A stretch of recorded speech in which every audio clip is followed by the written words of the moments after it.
ጤና ይስጥልኝ አብነት ተሾመ እባላለሁ በአርማንጅ ዩኒቨርሲቲ ሕክምናና ጤና ሳይንስ ኮሌጅ ሕክምና ትምህርት ቤት የባዮሜዲካል ሳይንስ ትምህርት ክፍል መምህር ነኝ።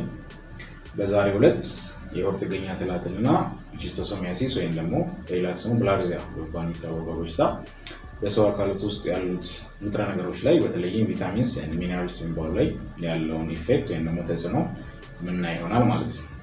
ወደ ጉዳዩ ከመግባታችን በፊት ለዚህ ቻናል አዲስ የሆናችሁ ተመልካቾቻችን ይህን ቻናል ሰብስክራይብ ላይክ እንድታደርጉ ጋብዛለሁ። እዚህ በቅድሚያ ምናየው የሆድ ጥገኛ ትላትል ወይም ደግሞ ሶይል ትራንስሚትድ ኤሊመንትስ የሚባሉትና በአካላታችን ውስጥ ካሉ ንጥረ ነገሮች ላይ ምን አይነት ተጽዕኖ እንደሚያሳድሩ እናያለን።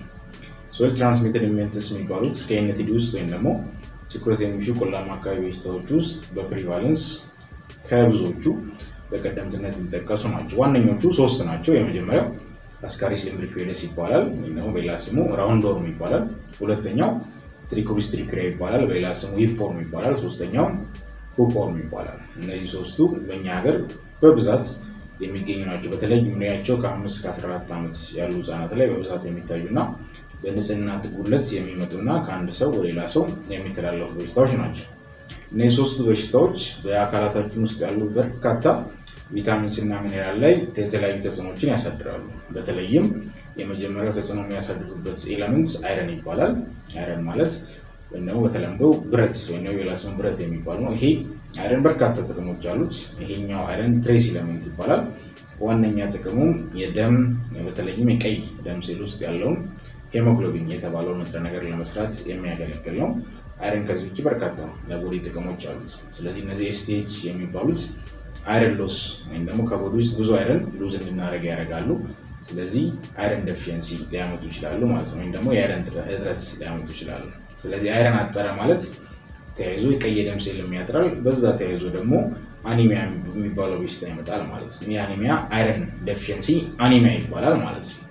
አንደኛው ይሄ ነው። ሁለተኛው አይረን ወደ ቦዲያችን በደንብ እንዳይገባ ማድረግ አብዞርቤሽኑን በመቀነስ ለአይረን ዴፊሺየንሲ አኒሚያ ያጋልጣሉ ማለት ነው። በተለይም ከነዚህ ሶስቱ ከፍተኛ ደረጃ ለአኒሚያ የሚያጋልጠው ሶስተኛ የጠቀስነው ቅድም ከተቀስነው ውስጥ ሁክወርም ለአኒሚያ ከፍተኛ ማጋለጥ እድል አለው ማለት ነው። ከሁክወርም ውጪ በሌላ በሽታም በተለምዶ ቅድም እንዳልኳችሁ ብላርዚያ የምንለው በሽታ እንዲሁ ለአኒሚያ ያስከትላል። ሶስተኛው እንደውም ማሌሪያ ምንም እንኳን ኢንቲዲ ውስጥ ባይጠቃለልም እነዚህ ሶስቱ ፓራሳይቶች ዋነኛ አይረን ዴፊሺየንሲ አኒሚያ ያስከትላሉ ማለት ነው። ስለዚህ የመጀመሪያው ኤስቲኤች ወይም ደግሞ የሆድ ጥገኛ ትላትል የሚያስከትሉት የዴፊሺየንሲ የንጥረ ነገር ዴፊሺየንሲ የአይረን ዴፊሺየንሲ ነው። በሁለተኛነት እነዚህ ኤስቲኤች ባለባቸው ሰዎች ላይ ሁለተኛው የሚያጥረው ሚነራል ወይም ደግሞ ኤሌመንት ዚንክ ይባላል። ዚንክ ከአይረን ቀጥሎ ለቦዲ የሚያስፈልግ ሁለተኛው ትሬስ ኤሌመንት ነው። ትሬስ የተባለው በትንሹ አማውንት ስለሚያስፈልግ ነው። ዚንክ እና አይረን ሁሉ በርካታ ጥቅሞች አሉት ለሰውነት ክፍላችን። አንደኛው ለእድገት የሚያስፈልግ ነው። በተለይ ለህፃናት እድገት በጣም አስፈላጊ ነው። ሁለተኛው እንዲሁ በፕሬግናንሲ ጊዜ በእርግዝና ጊዜ በርካታ ዚንክ ከሌሎች ሰዎች አንፃር ብዙ ዚንክ መውሰድ አለባቸው ነፍሰ ጡር እናቶች። ይሄኛውም ለሴል ዲፈረንሺዬሽን ለሴል እድገት ከፍተኛ አስተዋጽኦ ስላለው ነው። ሶስተኛው ሌላኛው ፈንክሽኑ ኢሚኒቲ ላይ ወይም ደግሞ የሰውነታችን የመከላከል አቅም ላይ ዚንክ ከፍተኛ አስተዋጽኦ ይኖራል። ሌላኛው የዚንክ ፈንክሽን እንዲሁ ለበርካታ ኤንዛይሞች ዚንክ ትክክል ስራቸው እንዲሰሩ የሚያደርግ በጣም አስፈላጊ ንጥረ ነገር ነው።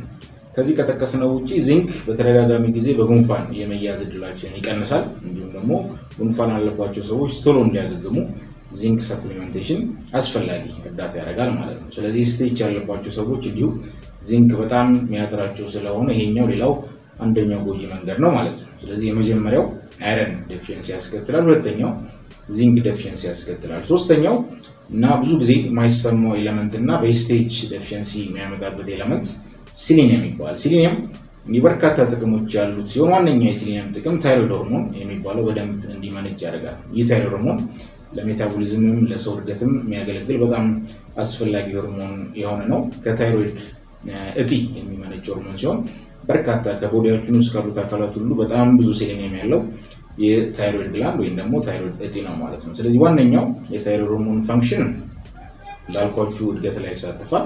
ለዚህ ታይሮይድ ሆርሞን በትክክል እንዲመረትም ሴሊኒየም የተባለው ነገር አስተዋጽኦ ያደርጋል ማለት ነው። ሌላኛው የሴሊኒየም ፈንክሽን ሴሊኒየም ለሪአክቲቭ ኦክሲጅን ስፒሺስ የሚባሉ ወይም ደግሞ በጣም ከፍተኛ የመጸግበር አቅም ያላቸው የኦክሲጅን ምርቶች በቦዲያችን ውስጥ ወይም በአካላታችን ውስጥ ጉዳት እንዳያደርሱ ያደርጋል።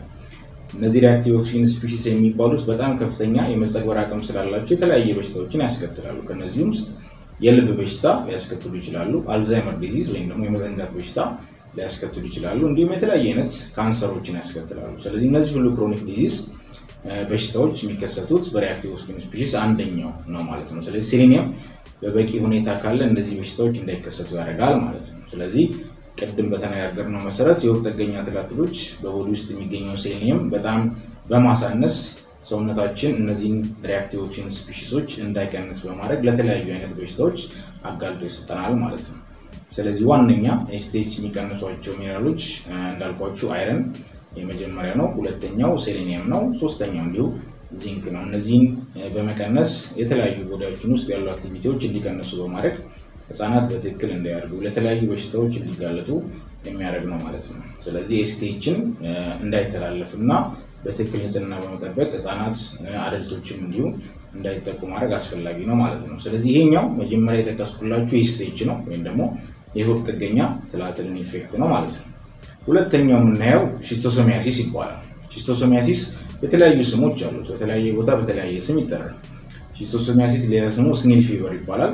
ሌላ ስሙ ኦልሶ ካታያማ ፊቨር የሚል ስያሜ ያለው ወይም ደግሞ ብዙ ሰው በሚያውቀው ብላሃርዚያ በሚለው ስም ይታወቃል። በተለይ እኛ ሀገር ብዙ ሰው የሚያውቀው ብላሃርዚያ በሚል ሰው ብላሃርዚያ የተባለው ያገኘው ሰው መጀመሪያ ብላሃርዝ የሚባል ሰው አይሶሌት ስላደረገው በሱ ስም ተወስዶ ብላሃርዚያ ይባላል ማለት ነው።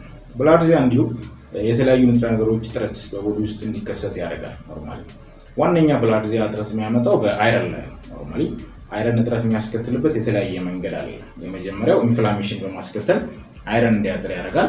ሁለተኛው ሜካኒዝም ደግሞ አብዞርቤሽን ይቀንሳል። አይረን አብዞርቤሽን በትክክል አብዞርብ እንዳያደርግ ያደርጋል። ምክንያቱም ሺስቶሶሚያሲስ ሜንሊ ኢንተስታይናል ሴልን አፌክት ስለሚያደርግ ወይም ደግሞ የአንጀት ሴሎችን አፌክት ስለሚያደርግ በትክክል አይረን ወደ ቦዲ እንዳይገባ ያደርጋል ማለት ነው። ሌላኛው የሚቀመጥበት ቦታም እንዲሁ ረጅም ጊዜ ስለሚቀመጥ በቦዲ ውስጥ አይረን ሎስ ሊያስከትል ይችላል ወይም ደግሞ ብዙ አይረን ከቦዲያችን እንዲወጣ ሊያደርግ ይችላል ማለት ነው። አራተኛው ሜካኒዝም አውቶኢሚዩን ዲስትራክሽን፣ የራሳችንን ኢሚዩን ሴል የራሳችንን አርቢሲ ዲስትሮይ እንዲያደርግ በማድረግ ብዙ አይረን እና ብዙ ሄሞግሎቢን ሉዝ እንድናደርግ በማድረግ እንዲሁም አይረን ዴፊሺየንሲ አኒሚያ ያመጣል ማለት ነው። ስለዚህ ሺስቶሶሚያሲስ እኛ ሀገር ያሉ ሺስቶሶሚያሲስ ወይም ደግሞ በተለምዶ ብዙ ጊዜ ኮመን የሚባሉ ሺስቶሶሚያሲስ ሶስት አይነት ሺስቶሶሚያ ስፒሺስ አሉ። የመጀመሪያው ሺስቶሶማ ማንሶናይ ይባላል፣ ሁለተኛው ሺስቶሶማ ሄማቶቢየም ይባላል፣ ሶስተኛው ሺስቶሶማ ጃፖኒካም ይባላል። እነዚህ ብዙ ጊዜ ኮመንሊ የሚታወቁ ናቸው። ግን ሺስቶሶማ ወይም ደግሞ ብላሃርዚያ ብዙ አይነት አሉት።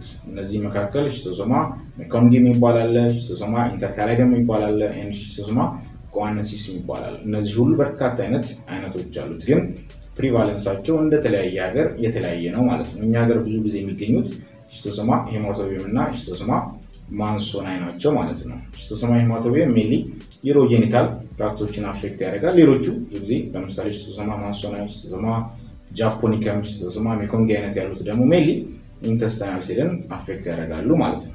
ስለዚህ ሺስቶሶሚያሲስ በተለያየ መንገድ ሜንሊ ሊመጣ ይችላል። ሜንሊ ብዙ ጊዜ የሚጋለጡት ውሃ አካባቢ ረጅም ሰዓት የሚሰሩ ሰዎች ናቸው። ምክንያቱም ሺስቶሶሚያሲስ ቅድም እንዳልኳቸው አንዱ ስሙ ስኔል ፊቨር ይባላል።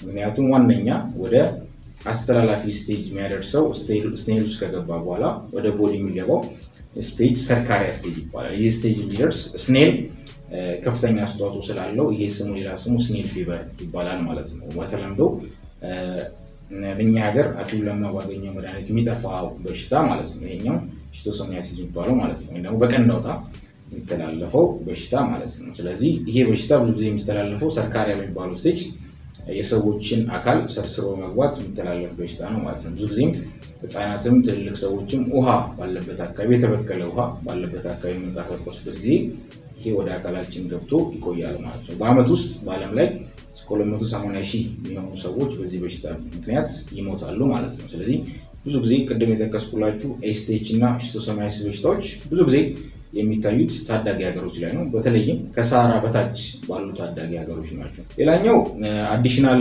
ቫይታሚን ዴፊሺየንሲ የሚያመጣው እስካሁን ያየናቸው ሚነራሎች ናቸው ኖርማሊ። ከዚህ ውጪ ኤስቲኤች ቫይታሚን ዴፊሺየንሲ ያመጣል። ስፔሻሊ የቫይታሚን ኤ ዴፊሺየንሲ ያመጣል። ቫይታሚን ዴፊሺየንሲ ቫይታሚን ኤ በጣም ኢምፖርታንት ወይ ነው በጣም ጠቃሚ የሚባል ቪታሚን ነው። በጣም ብዙ ፈንክሽን አለው። እኛ ሀገር እንደሚታወቀው ብዙ ጊዜ ቫይታሚን ኤ ጥቅሙ ምንድነው ሲባል ብዙ ጊዜ ላይን ጥራት የሚል መልስ ይሰጣል ቪዥን ላይ ይሳተፋል ቪዥን ላይ ማለት እይታ ላይ ይሳተፋል ከዚህ ውጪ ቫይታሚን ኤ በርካታ ፋንክሽኖች አሉት ቫይታሚን ኤ ዘር ከአንድ ትውልድ ወደ ሌላ ትውልድ እንዲተላለፍ ያደርጋል ወይም ደግሞ ሪፕሮዳክሽን ላይ ይሳተፋል ሴሎች በትክክል እንዲያድጉ ያደርጋል ወይም ደግሞ ሴል ግሮዝ ላይ ይሳተፋል ሴሎች በትክክል እንዲያድጉ ዲቨሎፕ እንዲያደርጉ ያደርጋል ማቹር እንዲያደርጉ ያደርጋል ሴሎችም ዲቫይድ እንዲያደርጉ ወይም ደግሞ ሴሎች ወደ ተለያዩ ሴሎች እንዲካፈሉ ቫይታሚን ኤ ከፍተኛ አስተዋጽኦ አለው ማለት ነው ከዚህ ውጪ ቫይታሚን ኤ ኢሚኒቲ ላይ ይሳተፋል ኢሚኒቲ ማለት የቦዲያችን የመከላከል አቅም ከፍ እንዲል የሚያደርግ ቪታሚን ነው ማለት ነው ቪታሚን ኤ ላስ ፈንክሽኑ እንደ ሆርሞን ያገለግላቸዋል እንደ ሬጉላተሪ ሆርሞንም ሆኖ ማገልገል ይችላል ማለት ስለዚህ እነዚህ ሁሉ ፋንክሽኖች ቫይታሚን ያለው ግን ከፍተኛ የሆነ የበርደን ሲኖር ወይም ደግሞ የስቴጅ በርደን ሲኖር ቫይታሚን ኤ በትክክል ወደ ቦዲያችን እንዳይገባ ማድረግ ይሄን ሁሉ ስራ እንዳይሰራ ያደርጋል ማለት ነው ስለዚህ ስቴጅ እና ሺስቶሶሚያሲስ ይሄ ሁሉ ኢፌክት አላቸው ማለት ነው ግን ኢፌክታቸው እንደየግለሰቡ አይነት ይለያያል ማለት ነው ይሄ ማለት ምን ማለት ነው እንደግለሰቡ ስንል አንደኛ በርደኑ ይለያያል በርደኑ ማለት አንድ በሽታ ሁለት የተለያዩ ሰዎችን እኩል ኢፌክት ላይ ያመጣ ይችላል ምክንያቱም ሁለት የተለያዩ ሰዎች የተለያየ አይነት ኒውትሪሽናል ስታተስ ይኖራቸው ይችላል ሁለተኛ ሁለት የተለያዩ ሰዎች ኢሚኒቲያቸው ወይም ደግሞ የመከላከል አቅማቸው እንዲሁ የተለያየ ሊሆን ይችላል ሶስተኛው ፋክተር የተለያየ ኢፌክት እንዲኖር የሚያደርገው ምንድነው ዲዚዝ በርደኑ ማለት ወይም ደግሞ ፓራሳይት ሎዱ የተለያዩ ሰዎች ላይ የተለያየ ሊሆን ይችላል ማለት ነው ስለዚህ እነዚህ ሁሉ ነገሮች ዝቅተኛ ከሆኑ ማለትም አንደኛ ሰው ኒውትሪሽናል ስታተሱ በጣም ሎ ከሆነ በትክክል ምግብ ማይወስድ ከሆነ ኢሚኒቲው ሎ ከሆነና ሃይ ዲዚዝ በርደን ወይም ደግሞ ፓራሳይት ሎዱ ከፍተኛ ከሆነ ከፍተኛ የሆነ ጉዳት በስቴጅ እና ወይም ደግሞ በወርተገኛ ትላትልና ወይም ደግሞ በሺስቶሶሚያሲስ ወይም ደግሞ በተለምዶ አጠራር ብላርዚያ ምክንያት በመሆኑ ይመጣል ማለት ነው ስለዚህ ዛሬ ያየነውን ጠቅለል ስናደርገው ሺስቶሶሚያሲስ ብላርዚያ እና የወርተገኛ ትላትል ምንላቸው ቀደም ባየናቸው መሰረት ሜንሊ በዋነኝነት አስካሪስ ትሪክሎሲ እና ኩኮርም እነዚህ ጠቅላላ ለቦዲያችን የሚያስፈልጉ ትሬስ ኤሌመንቶች የሚባሉትን ለምሳሌ እንደ ዚንክ እንደ ሴሌኒየም እንደ አይረን ያሉትን እጥረት በማስከተል በአካላታችን ላይ ከፍተኛ ጉዳት ያስከትላሉ ማለት ነው ከዚህ ውጪ ከቪታሚን ውጪ ከሚነራሎችም እንዲሁ እጥረት ሊያስከትሉ ይችላሉ ማለት ነው ሚነራል በዋነኝነት ያየነው ቫይታሚን ኤ ቢሆንም ሌሎችም ቪታሚኖች እንደዚሁ አብዞርቤሽናቸውን ሊቀንሱ ይችላሉ ይሄም የሚሆነው ለምንድነው ስቴጅ እና ሺስቶሶሚያሲስ ሜንሊ አፌክት የሚያደርጉት ኢንተስታይናል ሴልን ስለሆነ የአንጀት ሴሎችን ስለሆነ በትክክል የምንወስደው ምግብ ሁሉ ወደ ቦዲያችን ገብቶ ወደ ሴሎች በትክክል ተሰራጭቶ ስራውን እንዳይሰራ ያደርጋል ማለት ነው ስለዚህ ሁሉ ጉዳት ስላለው በቀላሉ እንከላከላቸው በሽታዎች ስለሆኑ እጅን በመታጠብ ንጽህናን በመጠበቅ የአካባቢ ንጽህና በትክክል በመጠቀም የቆሮዋን በማስወገድ እንዲሁም ደግሞ ስኔል አስተላላፊዎችን በመግደል በሽታውን በቀላሉ መከላከል ስለሚቻል ይህን ሁሉ በማድረግ ስቴጅ እና ሺስቶሶሚያሲስን መከላከል እንችላለን አንድ ላይ የመጡትን ጉዳቶች መከላከል እንችላለን በዛው ልክ ደግሞ የምንወስደውን ምግብ የተመጣጠነ በማድረግ መከላከል እንችላለን ምክንያቱም ጥናቶች እንደሚያሳዩት በቂ ምግብ የሚመገብ ሰው በትክክል የተለያየ አይነት ምግብ የሚመገብ ሰው ስቴጅ ቢይዘው ድጋሚ መያዝ እድሉ ወይም ደግሞ ሪኢንፌክሽን ሬቱ ዝቅተኛ ነው በመጀመሪያም ደረጃ ጥሩ ምግብ የሚመገብ ሰው ቀደም ባየነው ሜካኒዝም መሰረት ጉዳት የማድረስ ፕሮባቢሊቲው ይቀንሳል ማለት ነው ስለዚህ የዛሬው ስቴጅ ሺስቶሶሚያሲስ በአካላታችን ላይ የሚኖሩ ነገሮች ላይ የሚያስከትሉ ጉዳት ያየንበት ሴሽን ወይም ደግሞ ክፍለ ጊዜ በዚሁ ያበቃል ወደፊትም በተለያዩ ጉዳዮች ላይ ተገናኝተን እንወያይ ምንማማር ይሆናል ማለት ነው ስለነበረን ጊዜ አመሰግናለሁ መልካም ጊዜ